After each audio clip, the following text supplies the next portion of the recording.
Welcome to Composure Part 3. In this video I'm going to show you some of the improvements that I've come up with over the last few weeks for using the lit mask material.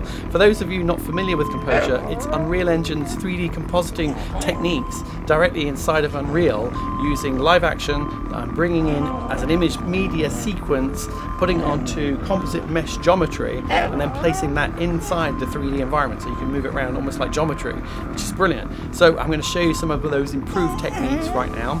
And this guy over here is going to help. I'm going to help.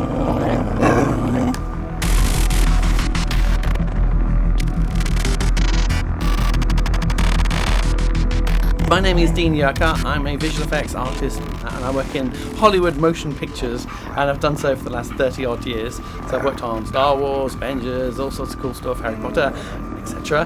What I do in my day job is compositing and environment work and also some immersive stuff too. But that's for a studio, so it's very expensive. But what I do at home is I make films, and my passion is to try and use that high-end compositing techniques but bring it upstream into more affordable, low-budget Unreal Engine kind of 3D compositing, because I want to make films but I haven't got a studio, so this is the way that we get around that. Hooray for technology. Alright, so that's me in a nutshell. Oh no, it's me in a nutshell.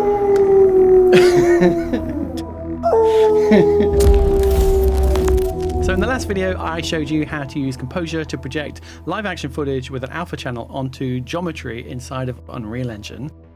One of the things I was doing at the time was using a masked material, and I was adding a dither to it.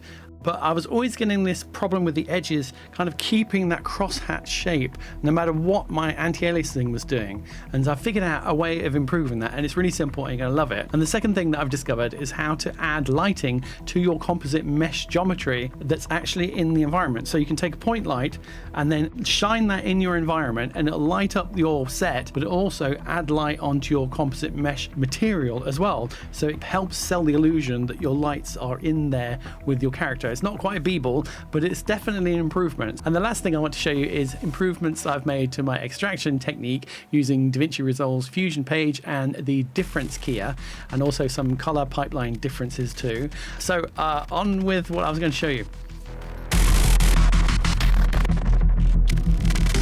So step one is to create your blue screen. And since I'm using an animatic, I've matched my physical camera to where my animatic camera is, same angle, same lens. I've set up my main key light to match where my sun is, and then to the side of it, I've added two lights with an animated flicker on them, and that's going to help sell the illusion that I'm traveling through an environment and there's things passing me in vehicles and bouncing off buildings. Now, if the lighting on set was very distinct, so I had a light moving across the scene, then I'd have to match that inside of Unreal Engine with an animated light. In this case, since it's general flicker, we kind of get away with it. But one of the awesome things with the new Composure material is that you can actually receive light from the digital environment onto your plate lighting. So now we're going to take this footage, I'm going to bring it into my compositing software, in this case it's DaVinci Fusion, and then we're going to create an extraction. So this section covers how to create our image media sequence. I'm using DaVinci Resolve Fusion page to create the extraction.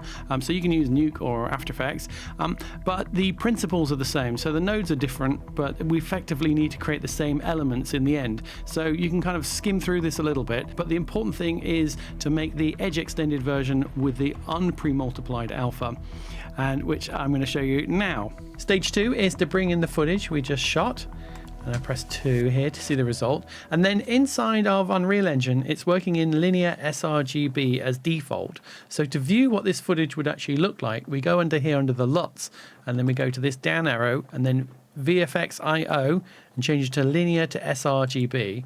And if we brought these frames in right now, this is what it would look like. So we want to apply our Blackmagic Ursa in this case, because I shot it with the Blackmagic. We want to apply that same color space transform onto these frames. So we select our clip, press Control Space, and then type in color space transform.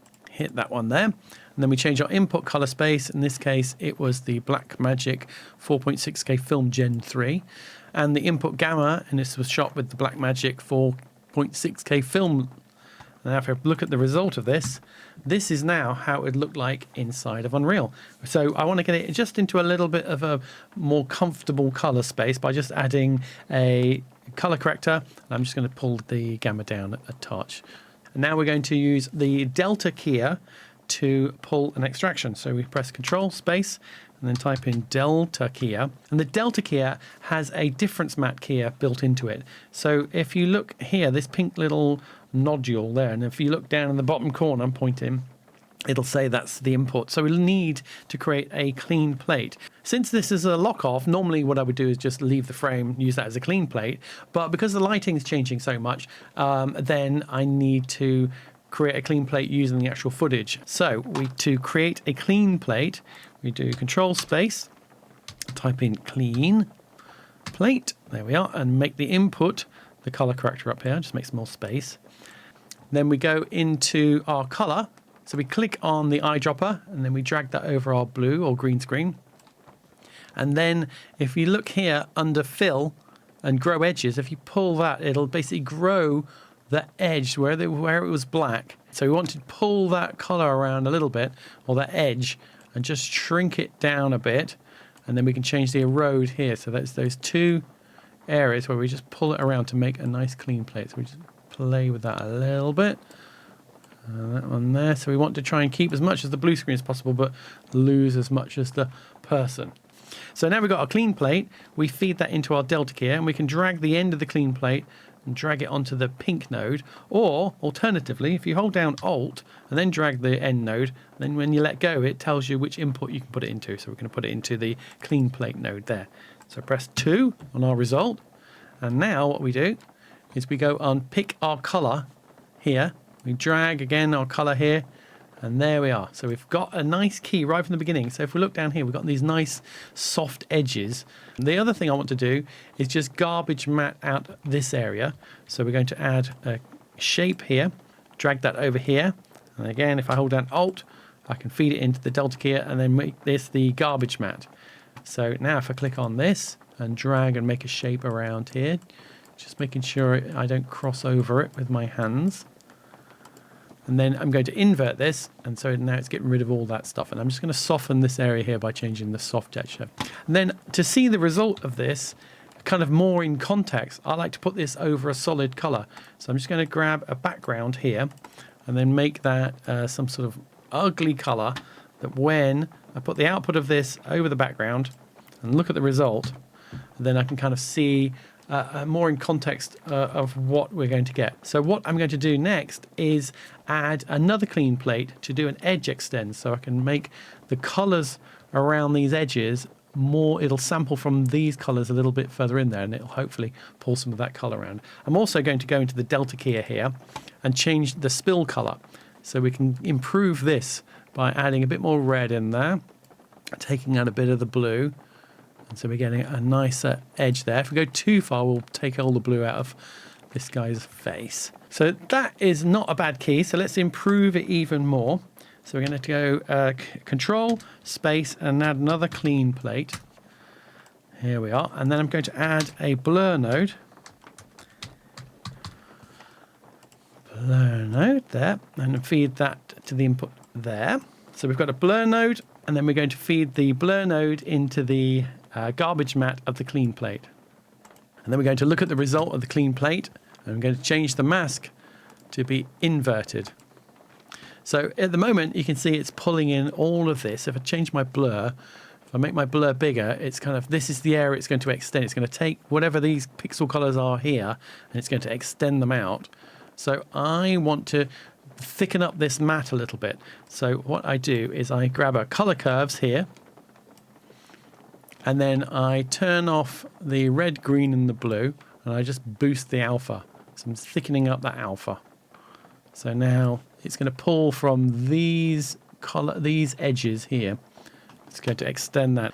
So then I go to my plate, and then I use the grow edges here, and we extend that. And so now it's going to extend that color into where it would normally be a little bit black or a little bit blue. Now, if I go to my result, at the moment, it's using the solid alpha of this. If I go into here, so we need to basically put this alpha on top of this clean plate. And so we do that by adding a channel Boolean here. Drag that onto that one. And we make the delta keyer the background, and we also make it the mask. And then we've put our clean plate into the foreground of this. I'm going to press 2 to see the result. And then, but if we look at that alpha, we need to change our alpha to the alpha background. So we're going to keep the original alpha. And now we go to our result down here. And then we've got a bit more of our color sample pulled through around our edges. And it's a bit strong, so I'm just going to knock it back here under the clean plate. We go to settings, and then we just mix that back a little bit like that. You can see here like I'm getting a dark edge and pulling it, I'm getting a nicer edge like that. I'm getting a little bleed through here, so I'm just going to go into my delta keyer, into the matte, and then just change my highest end just to clip that out. There we are. So at this point, we could write these files out as a DWA EXR sequence because they are pre-multiplied, which means they're over black. And then in Unreal Engine, when we use Composure, we would use these with the unlit alpha material. But in my case, I'm using the lit version because we want to have the interactive light from the environment affect the actual color of our composite mesh actor. So that will need the edge extended version, the unpre-multiplied version. At this point, I'm just going to create a sequence, an image sequence using a saver. So saver, add a saver, and then we go into that, and then we hit browse under file name, and then we navigate to our directory, and then we give them a name,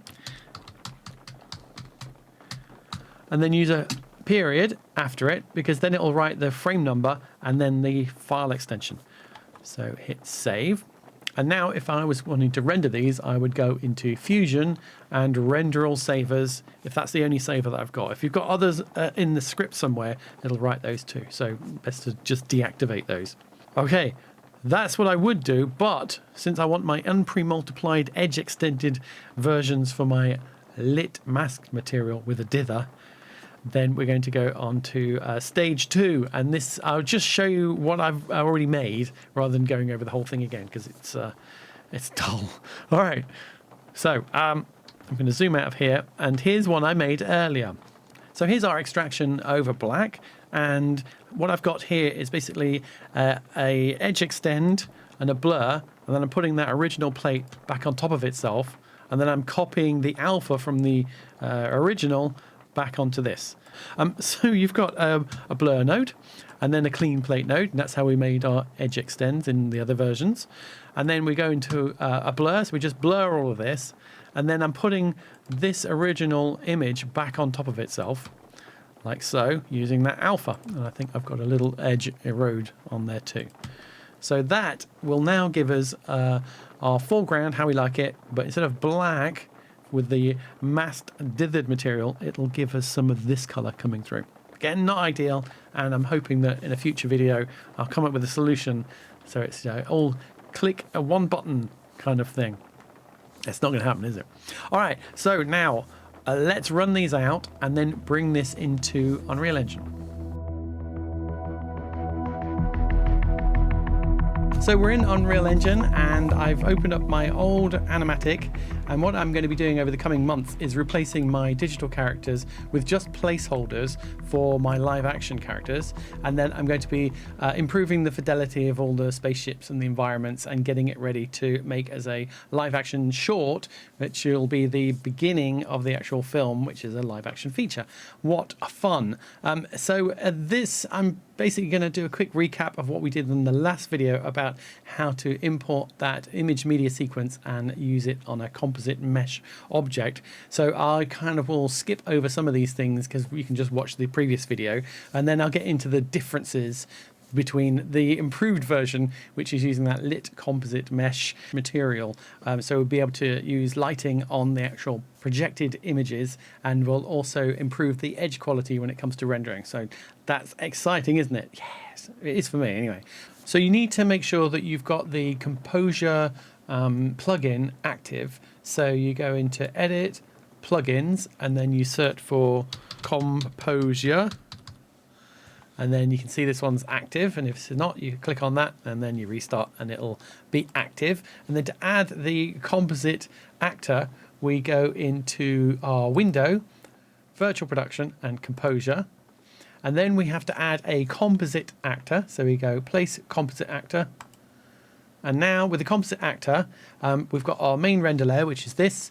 Then we've got our shadow reflection layer, which is what we will use when we're using a live action full plate and then putting digital characters into that. And it kind of, that's the first video that I did where with Wolfie and adds the shadows and stuff onto the plate. But on this one, we won't be using that because we're going to be just using a plate layer. And this is where we project whatever's going into this texture onto composite mesh geometry inside our composite actor scene. And now with our composite actor, we associate our composite actor with the camera, and I'm going to use the camera that I made for my animatic. And so we go into camera, and then I know that it's called 2B camera component. So now if I go to my plate layer, so the plate layer will project whatever this image is, either a live signal or our image media sequence. It'll place that onto any object that you associate here with a composite mesh content. So I'm going to add an object here that we're going to project this material onto. So I'm just going to go and add a shape and a cylinder. So I've got a cylinder here, and I'm going to put him roughly where this character is. So I'm going to use that effectively as a screen that I'm then going to project this onto. So we associate this mesh with this composite mesh content. So we can select our model here, our cylinder, and then we drag it into our composite mesh content, and then we tell it to use, select that button there, and then you right mouse button and you apply a lit or unlit. I'm going to apply the lit mask material, and now it's projecting this through the camera onto this object. So to change this for our image media sequence, we're going to bring that in, and we go to right mouse button, media, image media source, call it IMS, plate, double click on that, and then we go and find our image sequence path, our image sequence, select the first frame, and I'm just going to hit open. So there it is. This is going to select the edge extended version. So we save that. So now we've got our image media plate. We need to create a media player and a media texture. So right mouse button, media, media player. And then it'll say, do you want to create a media texture asset at the same time? And you say yes. Now with our media player, give it a name. And then we're going to double click on it. And then we're going to find that image media plate that we just made. If I double click on it, it'll put it into there. So that's going to play that in there. Great. Then we say OK. Now the media texture is going to read that media plate.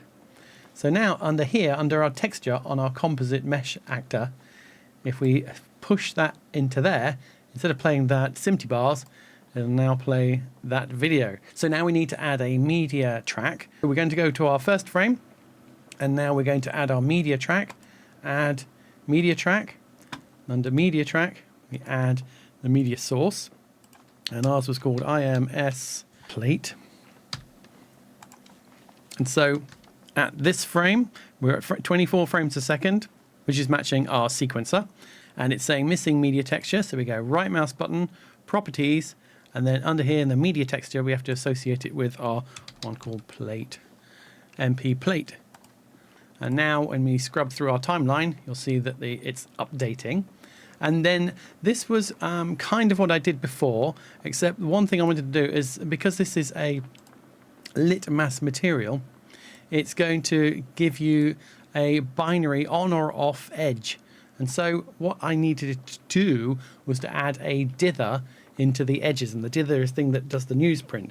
However, I'm going to change what I did, because for 2 years now I've been doing this, and I've always had this issue with this cross-hatching not kind of softening, but we've figured it out finally. Hoi. Okay, so I'm going to go and find this texture, the actual composite mesh texture. So I select my model, and it's using this a mid comp thing, and this is basically this texture here. So we need to find this lit mask material. So the way to find it, if we use the search button here, it just finds your scene. But if you hold down Alt, and you see now it looks like a pencil, if you click on that one, it'll open up the instance, and then if you click here, it'll find the actual one in the engine. So we don't want to edit this, we want to make a copy of this. So Composite Mesh Lit Mask. So we go right mouse button and we duplicate this one, and we give it another name.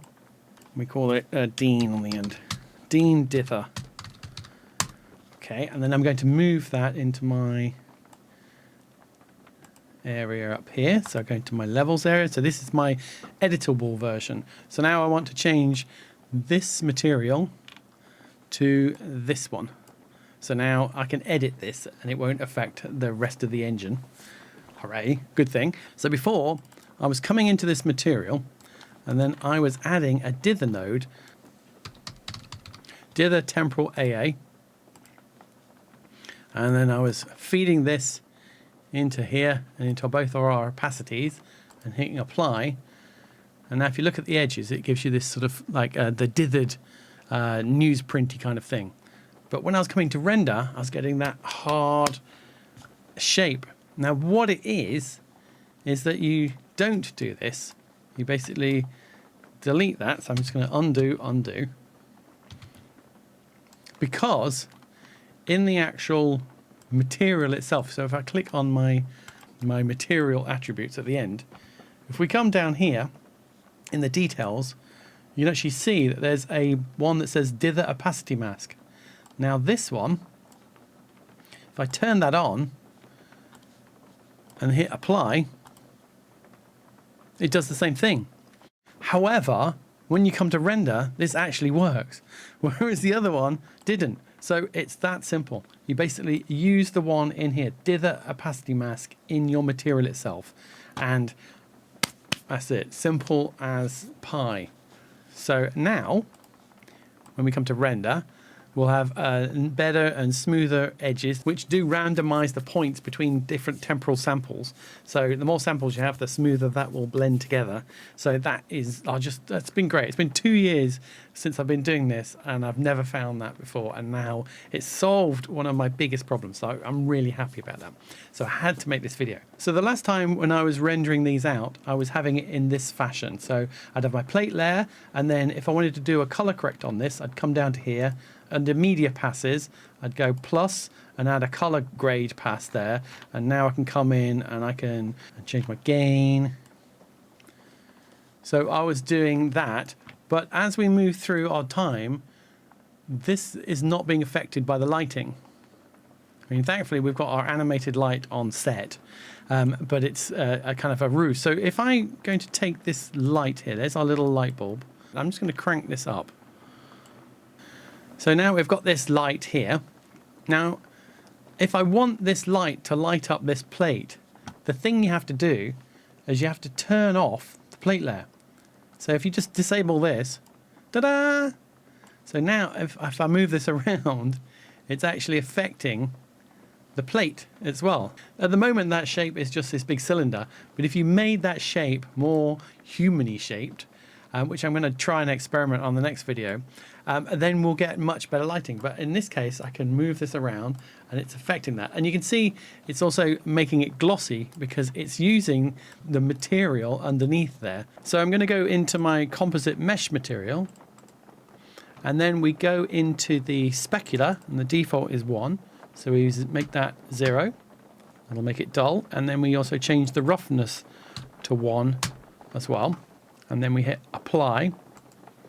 Now if I come out of here, you can see that's gone away. So now when we move this around, he'll be not shiny, which is a good thing.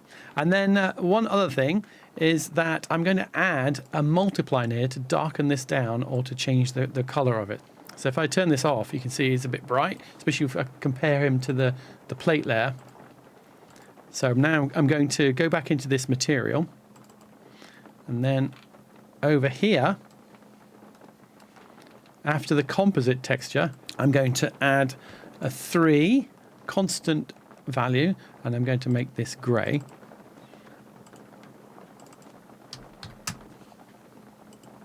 Then I'm going to add a multiply, press M.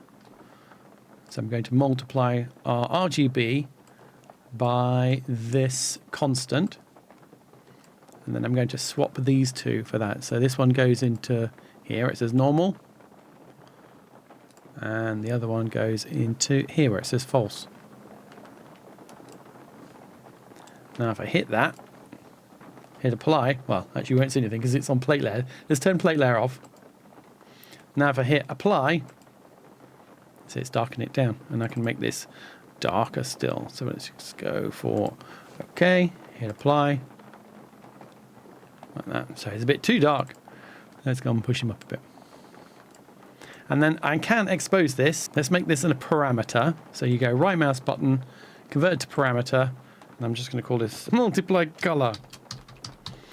Color. There we are. And I've hit apply now, and close this up. Now if I go into the sequencer and I select my composite mesh cylinder, bring that into here, and then under the plus button, if I say static mesh component, then under the static mesh component press plus, and then we add the material slot, and then under material slot, now we've got our metallic and a roughness and a specular. That was the ones that I just did take off the shine, but you've also got this one I just made called multiply color. So we can go into there and we can animate these, or you can change the value like that if you want. Ooh, there we go. Now, while we're in here, with the plate layer off, if I change my time, then you can see that this isn't updating. So the way to get it to update is you can either just turn this on and off like that, and it'll update. Or if you want to see it scrub, you go into simulate mode. So you press play up here on this one, which is the simulate. So now as I scrub through, we'll see it update.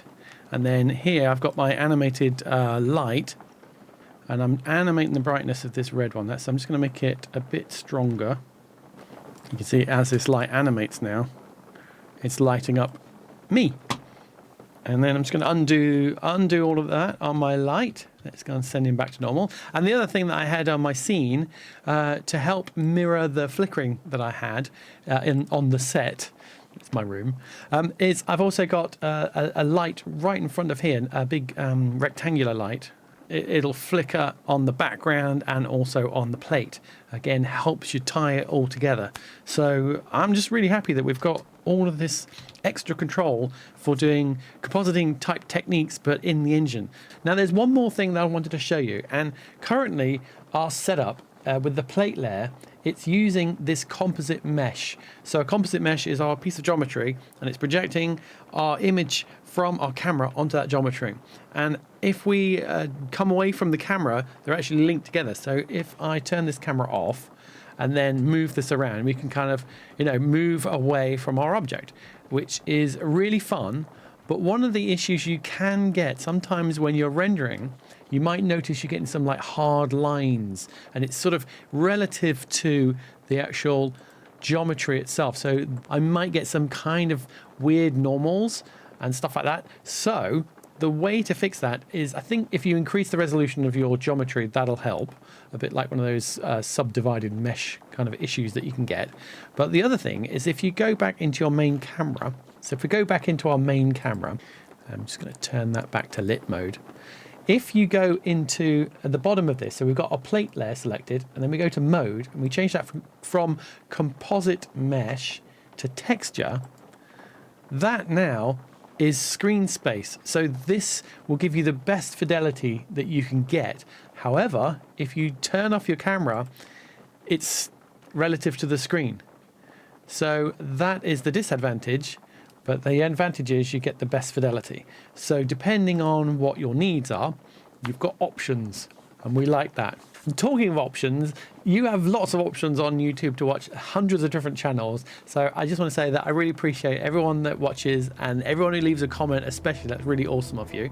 And if you want to support the channel, then obviously subscribe and hit the notification bell, because then you won't miss the next one. And you don't want to miss the next one. It's a banger, as they say. All right, thanks for watching. Bye.